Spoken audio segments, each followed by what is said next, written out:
चलो बच्चों बात करते हैं रेजोल्यूशन ऑफ वेक्टर।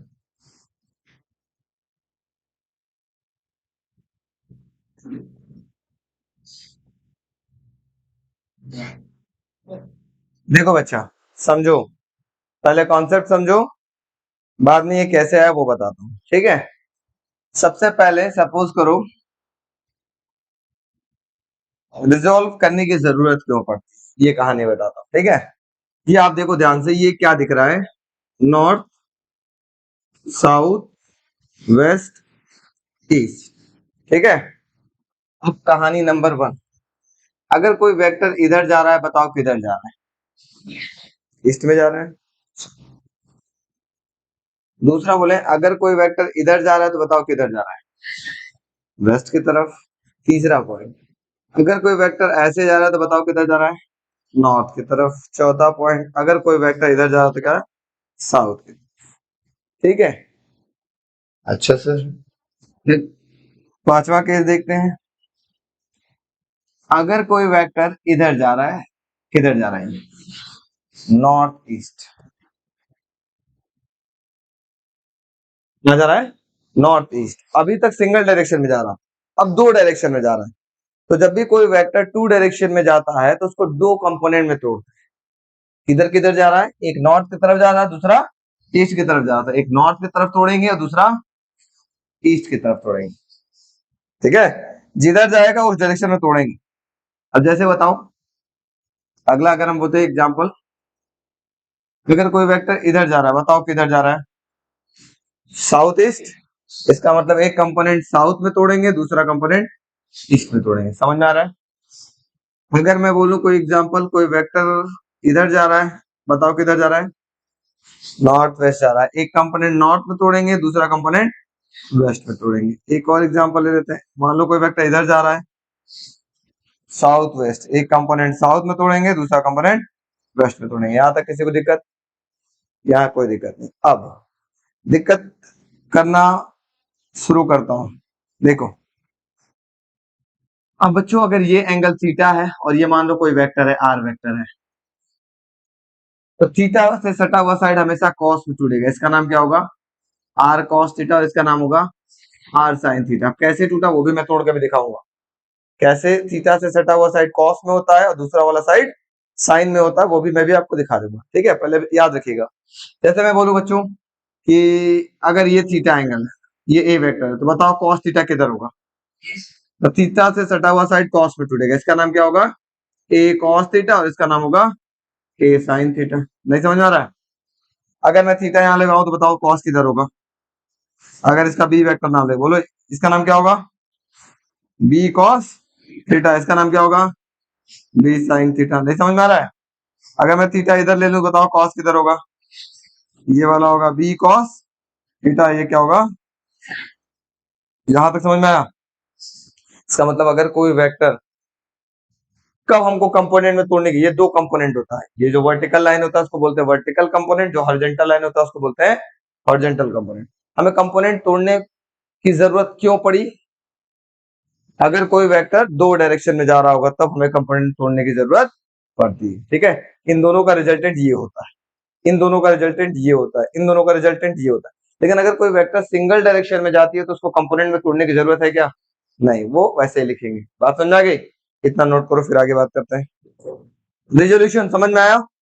अच्छा, अब क्वेश्चन ये राइज होता है कि वो कॉस थीटा में क्यों टूटा, है ना। और मतलब थीटा से सटा हुआ साइड कॉस में कैसे टूटा और अपोजिट साइड साइन में कैसे टूटा, मैं आपको एक समझाता हूं। इसको बोलते हैं rectangular component, rectangular component resolution of vector में, ठीक है। ध्यान से समझिएगा, मैं आपको दिखाता हूं, कोशिश करिएगा समझने के लिए। ये आपके पास आर था, ये था आपके पास थीटा। ऐसे मैं एक लाइन खींच लेता हूं, इसको मान लेता है, थोड़ा बात नहीं, नेमिंग कर लो, P sorry M N O P. एक ट्रायंगल लेते हैं, N triangle M O N, triangle, MON। Theta के ठीक सामने वाला साइड क्या कहलाता है? परपेंडिकुलर। थीटा के ठीक सामने वाला परपेंडिकुलर। 90 डिग्री ठीक सामने वाला जो बच गया वो, समझ में आया? Very good. तो मैं इस ट्रायंगल के अंदर पहले अगर cos थीटा निकालूं, cos थीटा इक्वल टू क्या होगा? बेस अपॉन हाइपोटेनस, पता है? तो बेस हो गया आपके पास नीचे वाला mn अपॉन हाइपोटेनस क्या हो गया? r। mn बराबर क्या मिलेगा? r cos थीटा मिलेगा क्या? देखो थीटा से सटा हुआ साइड किसमें टूट गया? r cos थीटा टूटा गया, है ना? ये साइन में कैसे टूटेगा? इस वाले ट्रायंगल को ले लेते हैं, इसी ट्रायंगल के अंदर इस वाले साइन थीटा ले लो, in triangle MON sine theta ले लो। साइन थीटा इक्वल टू क्या होता है? Perpendicular upon hypotenuse. परपेंडिकुलर क्या होगा? ON अपॉन हाइपोटेनस क्या होगा? ON इक्वल टू क्या होगा? r sin theta. इसका मतलब ये साइड क्या हो गया? r sin theta. पैरेललोग्राम है, अगर ये साइड r sin थीटा है तो इसका अपोजिट साइड भी क्या होगा? हाँ यार, पैरेललोग्राम क्या रेक्टेंगल पैरेललोग्राम नहीं होता? रेक्टेंगल पैरेललोग्राम नहीं होता तो ये रेक्टेंगल बोलो पैरेललोग्राम बोलो, हम यहाँ parallelogram law of factor addition लगाते हैं, इस वजह से इसको पैरेललोग्राम बोलो, ठीक है? तो ये साइड है, ये साइड और ये साइड दोनों आपस में क्या होता है? इक्वल। अगर ये r sin थीटा तो ये भी क्या होगा? r sin थीटा मिल गया ऐसे, समझ में आया? अच्छा, कभी कभी, अच्छा इसको भी नोट कर लो फिर आगे बताते हैं, कभी कभी कुछ और भी लिखा जाता है, इसको नोट कर लो फटाफट। क्या लिखा जाएगा? अब इसको लिखने से पहले एक और बात मैं आपको बता देता हूं,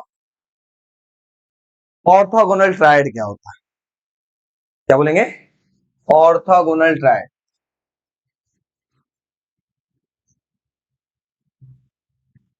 शायद आप अगर क्लास 10th में मैं बात करूं तो क्लास 10th में पढ़ा होगा, पीरियोडिक टेबल में एक चैप्टर एक टॉपिक रहा होगा, डॉबनियर्स ट्रायड।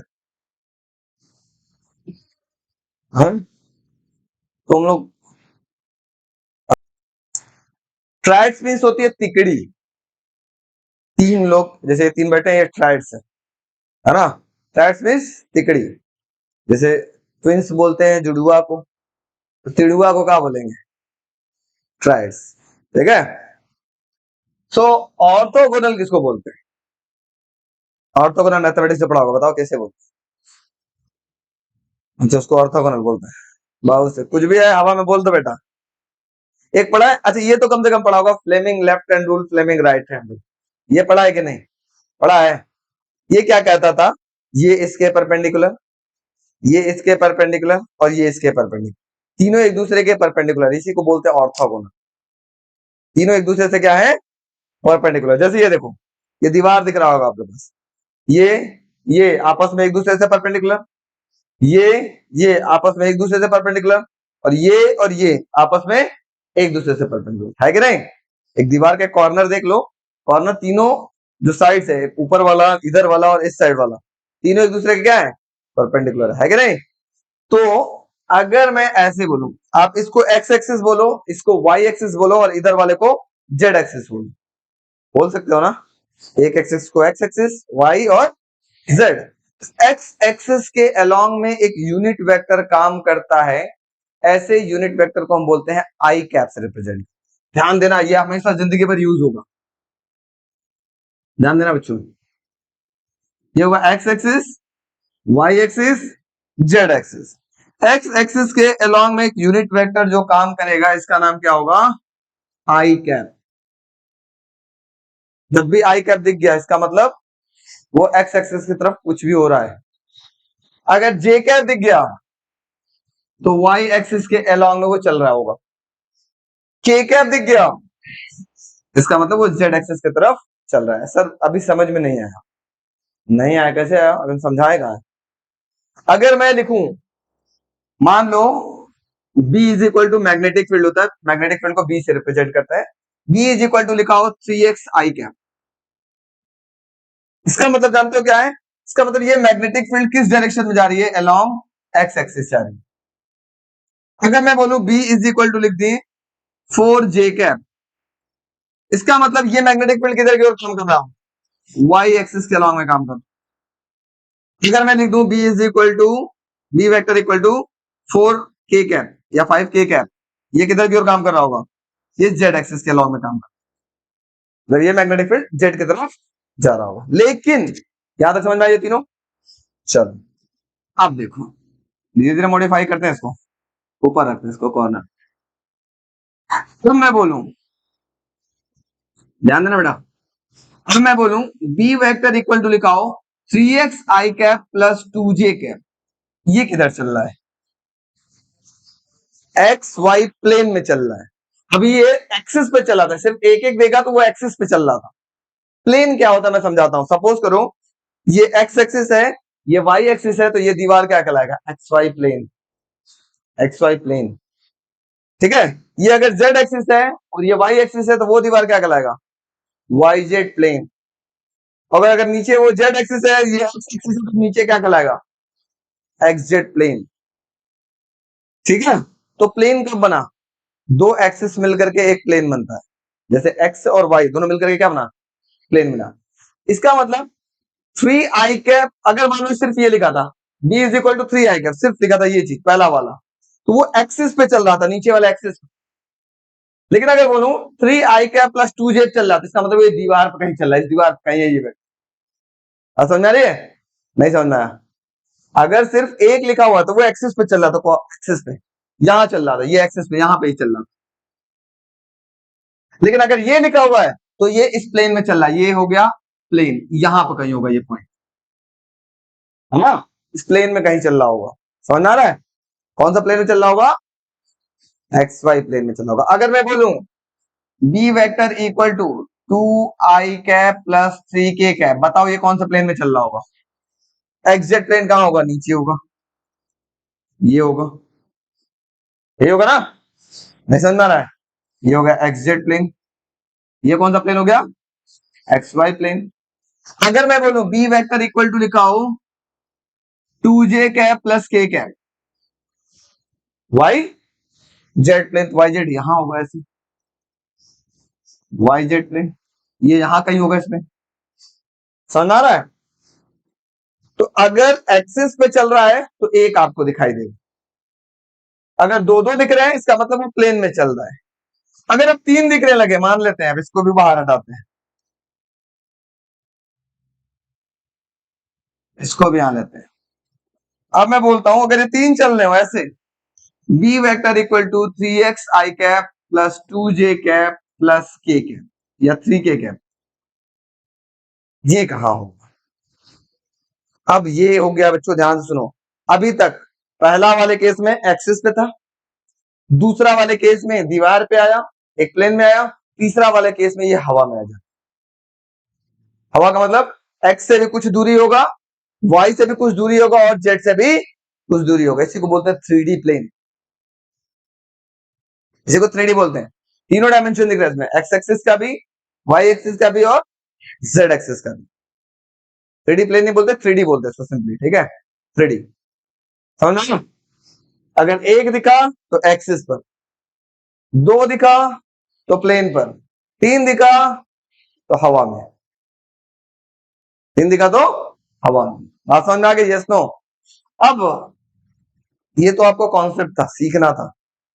अब कहानी, जैसे अभी तक हमने क्या किया है बच्चों, ये था आर वेक्टर, ये एंगल थीटा था, तो इसको लिखते थे आर कॉस थीटा और इसको लिखते थे आर साइन थीटा। इसको मैं कुछ ऐसे भी लिख सकता हूं, ये भी सही,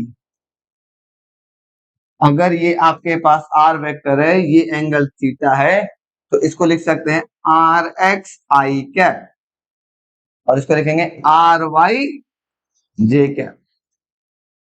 ठीक है, मतलब ये वाई एक्सिस की तरफ जा रहा है और ये क्या है आपके पास, जे कैप है। जे कैप वैसे ही बता देगा किस एक्सिस की तरफ जा रहा है, वाई एक्सिस। और आई कैप ये रिप्रेजेंट कर रहा है किधर की तरफ जा रहा है, एक्स एक्सिस। कभी कभी ये ऐसे भी आप लिख सकते हो, कोई गलत नहीं है, ये भी सही है। इसको हटा दोगे, सिर्फ are I cap R J cap, ऐसे भी लिख सकते हो। बात समझ में आई, अब जैसे आप लोग बड़े क्लास में आएंगे, ये कंपोनेंट तोड़ना आपको आना चाहिए। ज्यादातर हम लोग ये यूज करेंगे, ज्यादातर हम लोग ये यूज करेंगे, हमेशा यूज करेंगे। ज्यादातर का लगभग 99% ये यूज करेंगे, बहुत रेयर ऑफ रेयरेस्ट जगह इसको यूज करेंगे। ठीक है, ज्यादातर हम ये यूज करेंगे। हम लोग 12th में भी बहुत कुछ पढ़ेंगे, 11th में बहुत कुछ पढ़ेंगे। कंपोनेंट आपको रिजॉल्व करने के लिए बार बार आएगा। ऐसे जैसे अभी कुछ दिन बाद एक प्रोजेक्टाइल मोशन पढ़ेंगे, देखो आपको एक हिंट दे देते हैं, समझ जाओगे। प्रोजेक्टाइल मोशन में क्या होगा, थोड़ा सा मैं उसको हिंट करता हूं।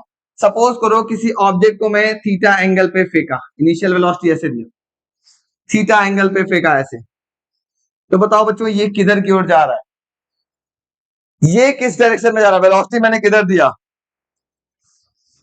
अपवर्ड दिया, नॉर्थ साउथ वेस्ट ईस्ट, किधर वेलोसिटी दिया, नॉर्थ ईस्ट। इसका मतलब एक कंपोनेंट नॉर्थ में तोड़ेंगे, दूसरा कंपोनेंट ईस्ट में तोड़ेंगे। अब समझ में आया क्यों, क्यों तोड़ा, क्योंकि ये दो डायरेक्शन में जा रहे हैं।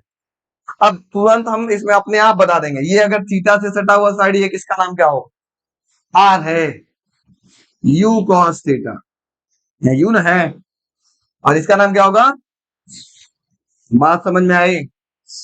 क्योंकि अब बहुत बच्चे दो कंपोनेंट में रिजॉल्व तब होगा जब वो टू डायरेक्शन में जाएंगे तब, अगर सिंगल डायरेक्शन जाएगा तो कुछ नहीं तोड़ेंगे। अब एक और बात मैं बताता हूं, जिस वर्ड को मैं बार बार रिपीट, अगर कोई वेक्टर ऐसे जाता है तो उस समय थीटा की वैल्यू 0 डिग्री लेते है ना। अगर कोई वेक्टर ऐसे जाता है तो एंगल कितना हो जाएगा, इसको इमेजिनरी लाइन समझो, थीटा की वैल्यू कितनी हो गई, 90 डिग्री। अगर कोई वेक्टर ऐसे जाता है 180 डिग्री, वेरी गुड। अगर थीटा ऐसे जाता है 270 डिग्री, अगर फिर से ऐसे चला जाता है 360। इन तीनों, इन जितने भी फिगर थे इसमें कंपोनेंट रिजॉल्व करने की जरूरत पड़ी क्या, नहीं पड़ी। क्यों नहीं पड़ी, क्योंकि एक डायरेक्शन में जा रहे थे। इसका मतलब अगर कोई थीटा 0 डिग्री पे जाए, ऐसे देखो, ये होता है 0, 90, 180, 270, 360। अगर कोई वेक्टर 0 डिग्री पे जाए, 90 पे जाए, 180 पे जाए, 270 पे जाए, 360 पे जाए, तो उसको कंपोनेंट में रिजॉल्व नहीं करते, क्योंकि वो सिंगल डायरेक्शन में जा रहा है। अगर वो टू डायरेक्शन में जाता तब मैं उसको कंपोनेंट में रिजॉल्व करता। बहुत खतरनाक टॉपिक पढ़े हैं आज का।